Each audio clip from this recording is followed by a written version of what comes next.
കാശിനാഥൻ ഭാഗം 32. രചന അവതരണം ദിവ്യരാജ്. കുളി കഴിഞ്ഞ് ഇറങ്ങിയപ്പോഴേക്കും ആവി പറക്കുന്ന ചൂട് ചായ കാശിയുടെ നേരെ നീട്ടിയിരുന്നു വൈശു. കിട്ടിയ പാടെ അത് ചുണ്ടോട് ചേർത്ത് ആസ്വദിച്ച് കുടിച്ചുകൊണ്ട് കട്ടിലിലേക്ക് ചെന്നിരുന്നവൾ. ഇനി പറയ്, എങ്ങനുണ്ടായിരുന്നു കുറുപ്പ് ഡോക്ടറിൻ്റെ ഒപ്പമുള്ള ഇന്നത്തെ ദിവസം? അവൻ്റെ കൈക്കിടയിലൂടെ കൈ ചുറ്റിപ്പിടിച്ച് തോളിലേക്ക് ചാഞ്ഞു വൈശു. നല്ലതായിരുന്നു, ഒത്തിരി നല്ലത്. വീണ്ടും എൻ്റെ സ്വപ്നങ്ങൾ കയ്യെത്തിപ്പിടിച്ച അത്രയും സന്തോഷം തോന്നിയ ദിവസം. നിറഞ്ഞ ചിരിയോടെ കാശി അത് പറയുമ്പോൾ അവൻ്റെ മുഖത്ത് കണ്ടതിലുമേറെ സന്തോഷം വൈഷ്ണവിയുടെ മനസ്സിലുണ്ടായി. കുറുപ്പ് സർ, എന്താ പറയണ്ടേ, സച്ച് എൻ അമേസിംഗ് പേഴ്സൺ. ഒത്തിരി നല്ല മനുഷ്യരെ ജീവിതത്തിൽ കണ്ടിട്ടുണ്ട്. അവർക്കിടയിലേക്ക് ഒരാൾ കൂടി. ചെറുപുഞ്ചിരിയോടെ അവനത് പറയുമ്പോൾ മെല്ലെ മുഖമുയർത്തി നോക്കി വൈശു. ആദ്യം പരിചയപ്പെട്ടപ്പോൾ സാറിന് മനസ്സിലാക്കാനേ പറ്റിയില്ല. ചാടിക്കടിക്കണ മാതിരി നിൽക്കുമായിരുന്നു. ആദ്യം ഒരു കുഞ്ഞ് ഇൻ്റർവ്യൂ. ഫസ്റ്റ് ഇയർ മുതലുള്ള ടോപ്പിക്സിൽ നിന്നും സിമ്പിൾ ആയത് മുതൽ ഹാർഡായിട്ടുള്ളത് വരെയുള്ള കാര്യങ്ങൾ ആൾ ചോദിച്ചു. ഒട്ടുമിക്കതിനും ഞാൻ മറുപടി പറഞ്ഞു.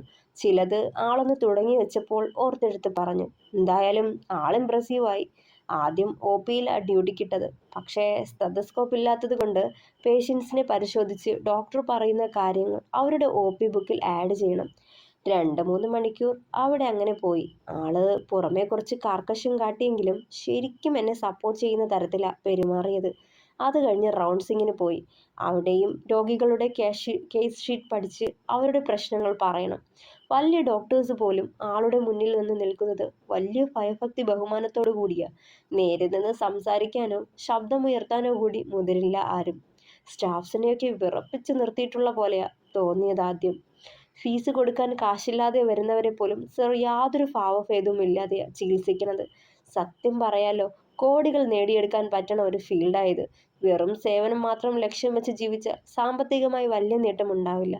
പക്ഷേ ഇവിടെ സാറിന് ഹെൽപ്പ് ചെയ്യാൻ ട്രസ്റ്റുകളൊക്കെ ഉണ്ട്. അതുകൊണ്ടാവും പാവപ്പെട്ട രോഗികൾക്ക് മാക്സിമം ഫ്രീ ചികിത്സ തന്നെ കൊടുക്കുന്നത്. അത് കഴിഞ്ഞ് കുറച്ച് സമയം എമർജൻസിയിലായിരുന്നു. എൻ്റെ പൊന്നു വൈശു, ചെന്നപാടെ എനിക്ക് കിട്ടിയ പണി ഒരു കുഞ്ഞിന് കാനുല ഇടാനാ. ഫിറ്റ്സ് വന്ന് അവിടെ അഡ്മിറ്റായൊരു കുഞ്ഞ്, അതും വെറും 3 മാസം പ്രായമേ ഉള്ളൂ. ആദ്യം നഴ്സുമാർ ചെയ്യണത് കണ്ട് നിൽക്കാൻ പറഞ്ഞിട്ട് ആൾ എവിടേക്കോ പോയി. നഴ്സുമാരെ ഹെൽപ്പ് ചെയ്ത് ഞാനും അവിടെ അങ്ങ് കൂടി. അപ്പോൾ പോയ മാതിരി തിരികെ വന്നിട്ട് പറയുക, അടുത്ത് വരുന്നയാളിന് കാനുല വെക്കേണ്ടത് താനാന്ന്. ഞാൻ ആകെ വിയർത്ത് പോയടോ. ഇത്രയും വർഷമായില്ലേ. പഠിക്കുന്ന സമയത്ത് ഒത്തിരി ചെയ്തതാ, അറിയാം. എന്നാലും എന്തോ ഒരു ഭയം. പിന്നെ എതിർത്ത് വല്ലതും പറഞ്ഞാൽ എന്നെ ഓടിക്കും. ആകെ പെട്ട പോലൊരവസ്ഥ. നല്ല പേടി തോന്നി. അത് സാറിന് മനസ്സിലായിട്ടുണ്ടാവും. താൻ ടെൻഷനൊന്നും ആവണ്ട, ഇതത്ര കാര്യമൊന്നുമല്ല, ശ്രദ്ധയോടെ ചെയ്യാൻ പറഞ്ഞു. ഒരു കുഞ്ഞു വാവയാ, ദേ ഇത്രയേ ഉള്ളൂ. ഇരു കൈപ്പത്തിയും ചേർത്ത് വെച്ചുകൊണ്ട് തുടർന്നവൻ. അണ്ടർ വെയിറ്റ് കൂടിയ ആള്. നീഡിൽ കയ്യിലെടുത്തപ്പോൾ തൊട്ട് പ്രാർത്ഥിച്ചത് അവനെ അധികം നോവിക്കേണ്ടി വരരുതേ എന്നാ. വെയിൻ കിട്ടാനൊക്കെ ഒത്തിരി കഷ്ടപ്പാടാണ്. സേർ കൂടി വന്ന് നിപ്പുണ്ട്. മെല്ലെ ആ വാവയെ കരയിപ്പിക്കാണ്ട് ഒരു വെയിൻ കണ്ടെത്തി. നീഡിൽ കുത്തുമ്പോൾ ആളൊന്ന് കരഞ്ഞു. പക്ഷേ കറക്റ്റ് വെയിൻ കിട്ടിയത് കാരണം പിന്നെ കുത്തി നോവിക്കേണ്ടി വന്നില്ല. ഒറ്റ അറ്റംപ്റ്റ് മതിയായിരുന്നു. ഡോക്ടറെ നോക്കുമ്പോൾ ആ മുഖത്ത് ഗൗരവം തന്നെയാണ്. പിന്നെയും വന്ന പേഷ്യൻസിനെയൊക്കെ കാനുല ഇടുമ്പോൾ പേടിയൊക്കെ മാറി കോൺഫിഡൻസ് ആയിരുന്നു എനിക്ക്. പറ്റുമെന്നുള്ള പ്രതീക്ഷ. ഉച്ചയ്ക്ക് ഫുഡ് കഴിക്കാൻ കൊണ്ടുവന്നോ എന്ന് ചോദിച്ചു. ഇല്ല, പുറത്തുനിന്ന് കഴിച്ചോളാന്ന് പറഞ്ഞപ്പോൾ എന്നാ വരൂന്ന് മാത്രം പറഞ്ഞു. എവിടേക്കാന്ന് ചോദിച്ചില്ല. കൂടെ ചെന്നു. ഒരു 10-15 മിനിറ്റ് മുന്നോട്ട് നടക്കുമ്പോൾ സാറിൻ്റെ വീടായിരുന്നു. ഒരു ഡോക്ടറുടെ വീടെന്ന് ആരും പറയില്ല. ഒരു സാധാ ഓടിട്ട കെട്ടിടം. ചുറ്റുപാടും നിറയെ തണൽ വൃക്ഷങ്ങളും പൂന്തോട്ടവും ഒക്കെയായിട്ട് കാണാൻ തന്നെ മനസ്സിന് സുഖമായിരുന്നു. അകത്തേക്ക് ചെല്ലുമ്പോൾ എല്ലാ റൂമും നല്ല വൃത്തിക്കിട്ടിരിപ്പുണ്ട്. അകത്ത് ചെല്ലുമ്പോൾ എന്നോട് ഇരിക്കാൻ പറഞ്ഞു.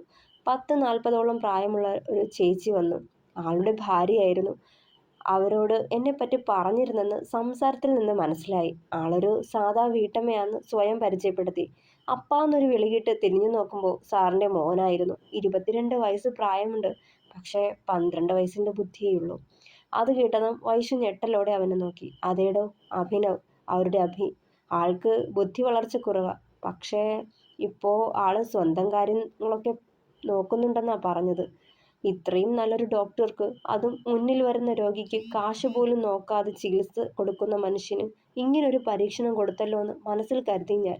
പക്ഷേ എൻ്റെ ആ ധാരണയും തെറ്റിച്ചുകൊണ്ടാണ് തൊട്ടടുത്ത നിമിഷം ആ മനുഷ്യനൊരു കാര്യം പറഞ്ഞത്.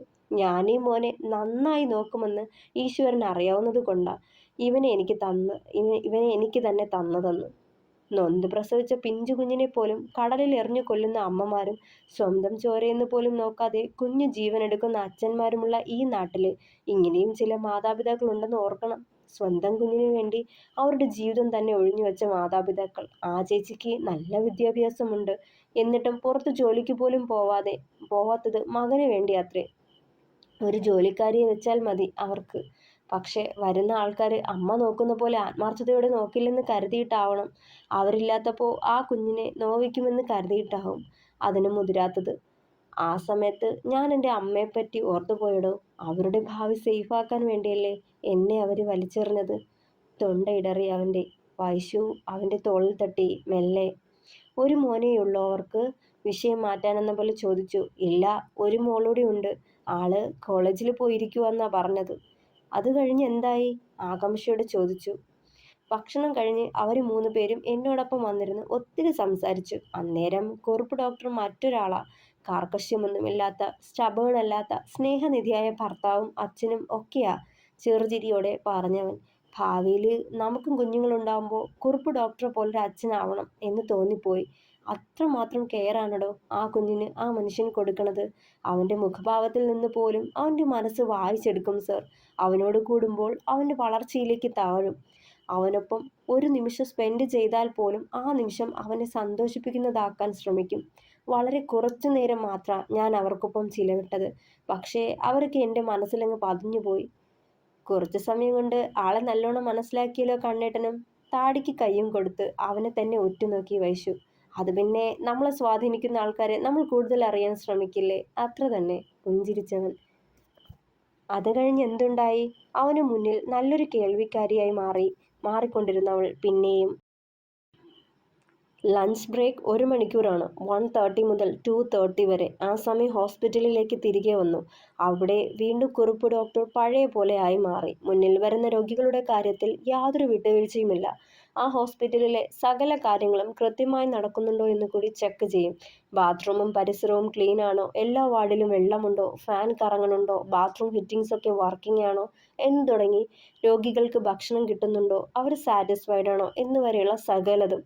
നല്ല തിരക്കുള്ള ഹോസ്പിറ്റലാണ്. ഓക്കെ സർ, എങ്ങനെ ഹാൻഡിൽ ചെയ്യുന്നുവെന്ന് പലപ്പോഴും ചിന്തിച്ചു പോയി ഞാൻ. ആരെയും എടുത്ത് അധികം തലയിൽ വെക്കുകയുമില്ല, ചവിട്ടി താഴ്ത്തുകയുമില്ല. എല്ലാ സ്റ്റാഫ്സിനെയും അതിപ്പോൾ എത്ര ബ്രില്യൻ്റ് ആയാലും വിശ്വസ്തനായാലും നിർത്തേണ്ട സ്ഥാനത്ത് നിർത്തും. അത് തന്നെയാവും എല്ലാവർക്കും സാറിനോട് ഇത്ര റെസ്പെക്റ്റും ഭയവും ഒക്കെ, നറുചിരിയോടെ പറഞ്ഞവൻ. അപ്പോൾ കുറുപ്പ് ഡോക്ടറിനെ കണ്ട് ഇംപ്രസ്ഡ് ആയല്ലേ? ചെറുചിരി മങ്ങാതെ മൂളി വിട്ടവൻ. കണ്ണേട്ടൻ ഹാപ്പിയല്ലേ? അവൻ്റെ കയ്യിൽ കൈകോർത്ത് പിടിച്ചു വൈശു. ഒത്തിരി ഹാപ്പിയാടോ, അവളെ ചേർത്ത് പിടിച്ചവൻ. എന്നാലേ കണ്ണൊന്ന് അടച്ചിരുന്നേ, ഒരു കാര്യം കാട്ടിത്തരാം. മെല്ലെ അവനിൽ നിന്ന് അകന്നു മാറി എഴുന്നേറ്റവൾ. എന്ത് കാര്യം? ആ, കണ്ണടയ്ക്കെൻ്റെ കണ്ണേട്ടാ. ചുണ്ടു കൂർപ്പിച്ചതും കണ്ണുകൾ മുറുക്കി അടച്ചവൻ. മടിയിൽ എന്തോ വെച്ചു കൊടുത്ത പോലെ തോന്നിയതും കണ്ണു തുറന്നു കാശിനാഥൻ. പാക്ക് ചെയ്തൊരു ഗിഫ്റ്റ് ബോക്സ് ആയിരുന്നത്. എന്താ ഇത്? സംശയത്തോടെ അവളെ നോക്കിയതും. തുറന്നു നോക്ക്, ചുണ്ടിൽ ഒളിപ്പിച്ചൊരു ചിരിയോടെ പറഞ്ഞു വൈശു. കാശിനാഥൻ മെല്ലെ ആ ബോക്സ് തുറക്കാൻ തുടങ്ങി. പുറമേ കവർ ചെയ്തിരുന്ന സ്വർണ്ണ നിറമുള്ള കവർ ഇളക്കി മാറ്റുമ്പോൾ ഒരു വലിയ കാർട്ടൺ ബോക്സ് ആയിരുന്നു. അത് ഓപ്പൺ ചെയ്തതും അവൻ്റെ ചുണ്ടുകളിൽ ചെറുചിരി പടർന്നു. വലിയ ബോക്സിനുള്ളിലായി ഒരു ചതുരാകൃതിയിലുള്ള ബോക്സ് ആയിരുന്നു. അതിന് തൊട്ടടുത്തായി മറ്റൊരു കുഞ്ഞു ബോക്സും. കണ്ടപ്പോൾ തന്നെ എന്താണെന്ന് ഊഹിച്ചിരുന്നവൻ മെല്ലെ ആ ചതുരാകൃതിയിലെ ബോക്സ് തുറക്കവേ കണ്ണുകളിൽ പോലും സന്തോഷം തുളുമ്പി അവൻ്റെ. പ്രതീക്ഷിച്ച പോലൊരു സ്റ്റെതസ്കോപ്പ് ആയിരുന്നു. തൊട്ടടുത്തിരുന്ന കുഞ്ഞു ബോക്സ് തുറന്നു നോക്കുമ്പോൾ അതിനുള്ളിലൊരു ഓക്സിമീറ്ററും. രണ്ടും കൈകളിലെടുത്ത് കൗതുകത്തോടെ നോക്കിയ ശേഷം തന്നെ നോക്കി നിൽക്കുന്നവളെ, തൻ്റെ മുഖത്ത് വിടരുന്ന സന്തോഷം നോക്കി നിൽക്കുന്നവളെ മുഖമുയർത്തി നോക്കിയവൻ. വൈശുവിൻ്റെ കയ്യിൽ പിടിച്ചു വലിച്ച് തൻ്റെ മടിയിലേക്ക് ഇരുത്തിയവൻ. ഐ ലവ് യു വൈശു പറയവേ അവളെ മുറുകെ പുണർന്നവൻ ആ തോളിലായി മുഖമമർത്തിക്കൊണ്ട്. അതെ ഡോക്ടർ സാറേ, എന്നെ ഒന്ന് പരിശോധിച്ചേ. എൻ്റെ ഹൃദയമിടിപ്പ് നോർമലാണോന്നൊന്ന് നോക്കിയേ. കുസൃതിയോടെ അവൻ്റെ കഴുത്തിൽ ചുറ്റിപ്പിടിച്ച് ആ നെറ്റിയിൽ നെറ്റിമുട്ടിച്ചവൾ. മെല്ലെ ആ സ്ഥതെടുത്ത് നിവർത്തി ഇയർ നോബ്സ് ചെവിയിലേക്ക് വയ്ക്കുമ്പോൾ മനസ്സ് നിറഞ്ഞ പോലെ കണ്ണുകളും നിറഞ്ഞവൻ്റെ. ഇനി ഈ ജന്മം നീ ഒരു ഡോക്ടറാവില്ല, ഒരു ഭ്രാന്തനായി ഈ 4 ചുവരുകൾക്കുള്ളിൽ കഴിയേയുള്ളൂ നീ. തൻ്റെ സ്റ്റെതസ്കോപ്പിനെ 2 കഷ്ണങ്ങളായി വലിച്ചു മുറിച്ച് തൻ്റെ മുന്നിലേക്ക് വലിച്ചെറിഞ്ഞ സാവിത്രിയുടെ മുഖം ഓർത്തുപോയി. അന്ന് ആ സ്ത്രീ കാരണം അവിടെ കഴിഞ്ഞെന്ന് താൻ കരുതിയ തൻ്റെ ജീവിതമാണ് ഇന്ന് തൻ്റെ കൈക്കുമ്പിളിൽ കൊണ്ടുവന്ന് വച്ചു തന്നത്. അതും മറ്റൊരു പെണ്ണ്, തൻ്റെ പാതിയും പ്രാണനുമായവൾ. ഓർക്കവേ അവളിലെ പിടി വീണ്ടും മുറുകി. കരയാണോ കണ്ണേട്ടാ? കണ്ണുകൾ അനുസരണക്കേട് കാട്ടിത്തുടങ്ങിയത് അവൻ അറിയാതെ പോയിരുന്നു. വേഗം കണ്ണുകൾ തുടച്ചുകൊണ്ട് പുഞ്ചിരിച്ചവൻ. ചെസ്റ്റ് പീസ് അവളുടെ നെഞ്ചിലേക്ക് ചേർത്ത് വെച്ച് ഹൃദയമിടിപ്പളർന്നവൻ. അതിൻ്റെ വ്യാപ്തി അഗാധമാണെന്ന് തോന്നി. തന്നോടുള്ള പ്രണയം മാത്രം തങ്ങി നിൽക്കുന്ന അവളുടെ ഹൃദയം. ചെറുചിരിയോടെ ഓർത്തവൻ. "ഓക്കെ നോർമൽ ആൻഡ് ടീച്ചറെ," കുസൃതിയോടെ പറഞ്ഞു. "അല്ല, ഈ ഓക്സിമീറ്ററൊക്കെ എങ്ങനെ അറിയായിരുന്നു വേണ്ടതാന്ന്?" ആകാംക്ഷയോടെ ഓക്സിമീറ്റർ ഓണാക്കി.